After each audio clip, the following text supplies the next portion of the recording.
আল্লাহ রাব্বুল আলামিন কি বলেছেন মুসা আলাইহিস সালামকে, যে মুসা আর হারুনকে বললেন তোমরা ইযহাব ইলা ফিরআউন, তোমরা কার কাছে যাও?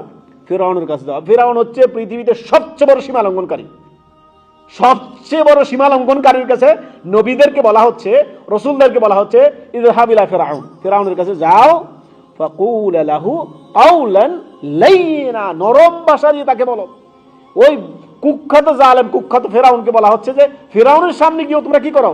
নরম ভাষা, নরম শব্দ চয়ন করো, নরম ভাষা তাকে আল্লাহর দিকে আহ্বান করো, দাওয়াত দাও। দাওয়াতের ভাষা হবে নরম, দাওয়াতের ভাষা হবে নরম।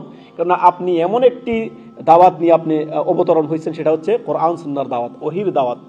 আল্লাহ এবং কি তার রাসূল সাল্লাল্লাহু আলাইহি ওয়াসাল্লাম এর দিকে মানুষকে আহ্বান করবেন। কুল হাযিহি সাবিলি আদউ ইলাল্লাহ, বলবেন যে আমি আল্লাহর কার দিকে দাওয়াত দিচ্ছি? আদউ ইলাল্লাহি আলা বাসিরাতিন।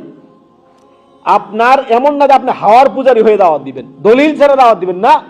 এজন্য আলহামদুলিল্লাহ সুম্মা আলহামদুলিল্লাহ আহলুল হাদিসদের দাওয়াত হচ্ছে কোরআন সুন্নাহর দাওয়াত। কোন দলিলবিহীন কোনো কথা নাই, প্রত্যেকটি কথা বলেন দলিল ভিত্তিক।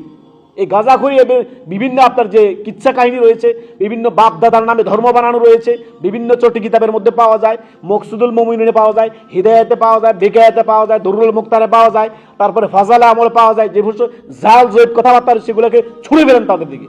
কোনো গাল গল্প নাই। ইসলাম মানে ক্বাল আল্লাহ ক্বাল রাসূল, আল্লাহ বলেছেন, তার রাসূল সাল্লাল্লাহু আলাইহি ওয়াসাল্লাম বলেছেন, কোরআনে আছে, হাদিস আছে, এই দুই কথার নাম ইসলাম। বাস কোরআনকে আঁকড়ে ধরেন, সুন্নাহকে আঁকড়ে ধরেন, সালাফে সালেহিনের মানহাজকে, আকীদা মানহাজকে আপনারা আঁকড়ে ধরেন, যথেষ্ট।